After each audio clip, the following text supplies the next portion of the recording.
यदि आपके बच्चों की उम्र शादी के लायक हो चुकी है और शादी के लिए रिश्ता पक्का होने में बार बार अड़चनें आ रही हैं, तो ये वीडियो आपके लिए है। फुलेरा दूज के दिन किया गया एक छोटा सा उपाय करवा सकता है आपके बच्चों का विवाह। नाम से ही प्रतीत होता है फुलेरा दूज। इस दिन श्री कृष्ण भगवान राधा जी के साथ और गोपनियों के साथ फूलों से होली खेलते हैं, इसलिए ये दिन एक विशेष दिन बन जाता है। इस विशेष दिन में एक विशेष उपाय यदि आप कर दोगे तो आपके बच्चों की शादी में आ रही बड़े से बड़ी अड़चन तत्काल दूर हो जाएगी और जल्द से जल्द विवाह होने का एक प्रबल योग बन जाएगा। ये उपाय यदि बच्चे खुद करना चाहें तो खुद भी कर सकते हैं, और यदि बच्चे खुद नहीं कर पाते हैं तो ऐसे सिचुएशन में माता पिता अपने बच्चों के शीघ्र विवाह होने के लिए ये उपाय जरूर करें। कई बार सिचुएशन क्या होती है, आपके जो बच्चे हैं वो दिखने में सुंदर होते हैं, उनकी अच्छी खासी जॉब होती है या फिर अपना खुद का काम होता है, भगवान की कृपा से आपका बैकग्राउंड भी काफी अच्छा है। इतना कुछ होने के बावजूद भी शादी के लिए रिश्ता पक्का नहीं हो पाता है। बार बार अड़चनें आती रहती हैं। रिश्ते आएंगे, बातें चलेंगी, लेकिन कोई भी बात, कोई भी रिश्ता सफलता तक नहीं पहुंच पाएगा, बीच में ही ब्रेक हो जाएगा। और यदि कई बार रिश्ता पक्का हो भी जाए तो बिल्कुल अंत में जाकर कोई न कोई ऐसी बात निकल कर सामने आएगी जिसके चलते रिश्ता टूट जाएगा। कभी लड़की वाले मना कर देंगे, कभी लड़के वालों की तरफ से ना हो जाएगी, देखने वाले आएंगे, देख कर चले जाएंगे, लेकिन किसी भी प्रकार का पॉजिटिव रिप्लाई आपको मिल नहीं पाएगा। आप इंतजार करते रहोगे। कुछ ऐसे रिश्ते आएंगे जो आपके लेवल के नहीं हैं, आपको पसंद नहीं है, तो आप अपनी तरफ से मना करते रहोगे। और कोई ऐसा रिश्ता जो आपके लेवल का है, आपको पसंद है, आप करना चाहते हो, तो वो रिश्ता सामने से पक्का नहीं हो पाएगा। ऐसे में बच्चों की उम्र लगातार निकलती जाएगी। तो ये जो सिचुएशन है, ये सिचुएशन मन को परेशान करने वाली सिचुएशन बन जाती है। तो यदि इस प्रकार की सिचुएशन आप लोगों के साथ बनी हुई है तो चिंता करने की आवश्यकता नहीं है। उपाय बता देता हूं, इसको ध्यान से सुन लीजिए, समझ लीजिए और फुलेरा दूज के दिन कर दीजिए। कोशिश कीजिए ये उपाय आप सुबह के समय ही कर लें, यानी दोपहर से पहले पहले कर लें। और यदि दोपहर से पहले आप नहीं कर पाते हैं तो शाम के समय भी आप ये उपाय कर सकते हो। ये उपाय करने के लिए क्या क्या सामग्री आपके पास होनी चाहिए उनको आप नोट कर लीजिए, ध्यान से सुन लीजिए। आपके पास एक राधा कृष्ण की तस्वीर होना अनिवार्य है। यदि आपके घर में पहले से रखी है तो आप उसको भी प्रयोग में ले सकते हो। आपके घर के पूजा मंदिर में हो सकती है कि पहले से ही राधा कृष्ण की तस्वीर हो, प्रतिमा हो, तो फिर आपको नई लेकर आने की आवश्यकता नहीं है। और यदि राधा कृष्ण की प्रतिमा नहीं है आपके पूजा मंदिर में तो आप बाजार से ले आइए, 20-30 रुपए की आसानी से मिल जाएगी। और क्या चाहिए, एक भोजपत्र आपके पास होना चाहिए। ये भोजपत्र क्या होता है आप स्क्रीन पर देख लीजिए, ये 10 रुपए का भोजपत्र आता है। तो ये भोजपत्र भी आप ले आइए, जहां से पूजा का सामान मिलता है वहां से आपको मिल जाएगा। थोड़ा सा पीले रंग का चंदन आपके पास होना चाहिए, ये भी आप ले आइए, जहां से पूजा का सामान मिलता है वहीं से आपको आसानी से मिल जाएगा। 7 पीले फूल आपके पास होने चाहिए। क्या होने चाहिए, 7 पीले रंग के फूल। अब ये पीले रंग के फूल गेंदे के भी हो सकते हैं या कोई और भी हो सकते हैं। फूलों का रंग पीला होना चाहिए और ताजे होने चाहिए, फ्रेश होने चाहिए। तो इन चीजों की आवश्यकता पड़ने वाली है आपको ये उपाय करने के लिए। एक मोर पंख भी यदि आपके पास हो तो अति उत्तम है, जहां से पूजा का सामान मिलता है वहीं से आपको आसानी से मिल जाएगा। और यदि ये सारी सामग्री आपके घर में पहले से अवेलेबल है तो वो भी आप प्रयोग में ले सकते हो।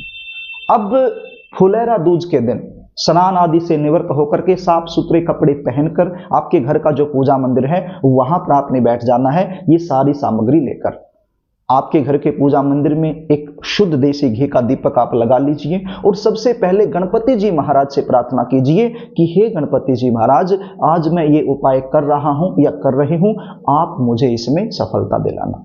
उसके बाद ये जो पीले रंग का चंदन मैंने बताया, इसको आप किसी भी कटोरी में डाल लीजिए, थोड़ा सा पानी इसमें डालकर इसका घोल बना लीजिए और इस पीले रंग की चंदन की सहायता से भोजपत्र पर आप लिखिए। क्या लिखना है, शुभ विवाह। क्या लिखना है, शुभ विवाह। पीले रंग की चंदन की सहायता से, और जो मोर पंख मैंने बताया था उसकी आप कलम बना लीजिए और उसकी सहायता से लिख दीजिए। यदि मोर पंख आपको नहीं मिल रहा है तो फिर आप एक माचिस की तिल्ली आप ले लीजिए, उसके एक सिरे पर थोड़ी सी रुई लपेट लीजिए और उसकी सहायता से भी आप लिख सकते हो। क्या लिखना है? शुभ विवाह। उसके नीचे लिखना है बच्चे का नाम, चाहे वो लड़का हो या फिर लड़की हो, जिसकी भी जल्दी शादी के लिए ये उपाय आप कर रहे हो उसका नाम आपने लिख देना है। और उसके नीचे लिखना है बच्चे की उम्र। वर्तमान समय में बच्चा जिस उम्र में चला हुआ है वही उम्र आपने लिखनी है। सपोज कीजिए आपका बच्चा 26 साल का हो चुका है, 27वें साल में चला हुआ है तो 27 लिखना है। 30 साल का हो चुका है, 31वें साल में चला हुआ है तो 31 लिखना है।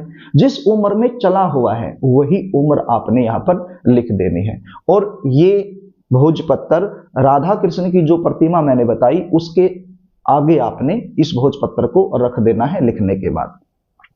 ये जो राधा कृष्ण की तस्वीर है ये आप आपके घर के पूजा मंदिर में रख लीजिए और उस तस्वीर के सामने ये भोजपत्र आप रख दीजिए।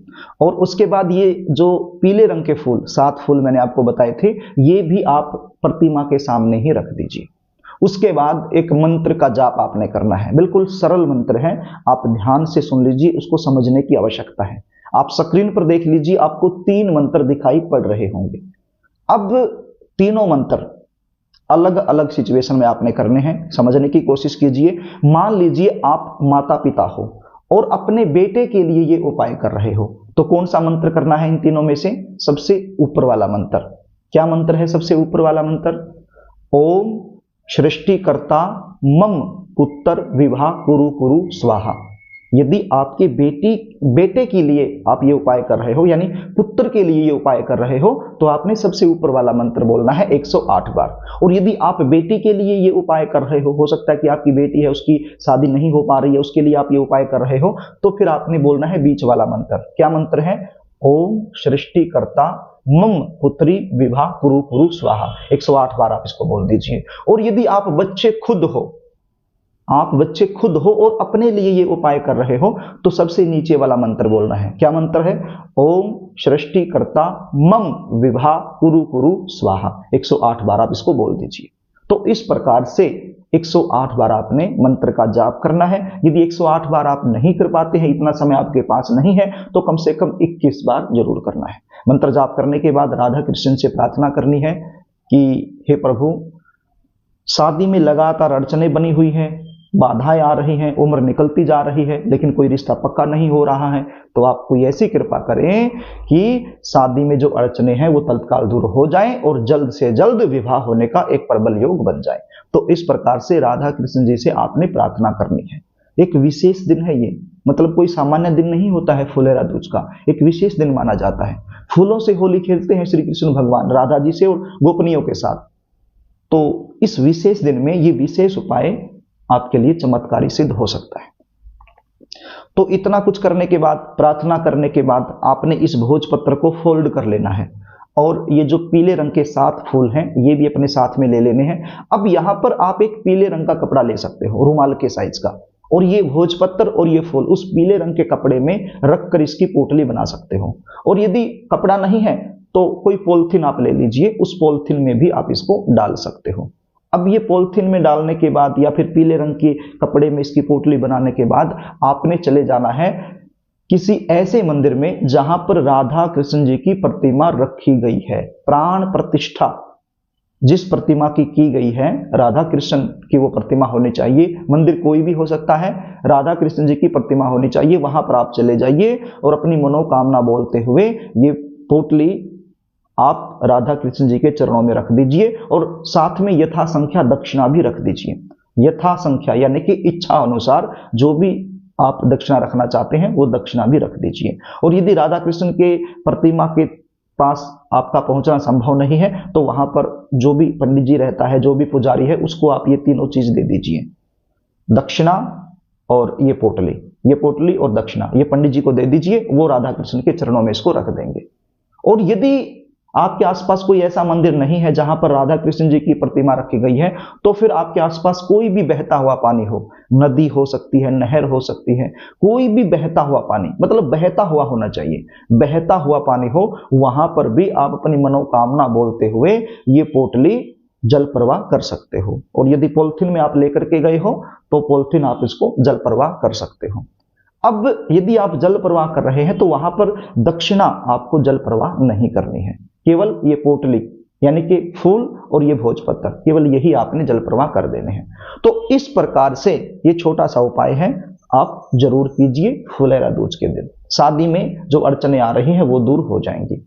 यदि आप मुझसे जानना चाहते हैं कि आपके बच्चों की शादी कब होगी, कौन सी दिशा में होगी, कैसे परिवार में होगी, शादी के बाद का जीवन कैसा रहने वाला है, शादी में बार बार अड़चने क्यों आ रही हैं, और जन्म कुंडली के आधार पर जल्दी शादी होने के लिए आपको कौन से उपाय करने चाहिए, यदि विशेष रूप से आप मुझसे बात करके ये सारी जानकारी मुझसे लेना चाहते हैं तो स्क्रीन पर दिए गए व्हाट्सएप नंबर के जरिए आप मुझसे संपर्क कर सकते हो।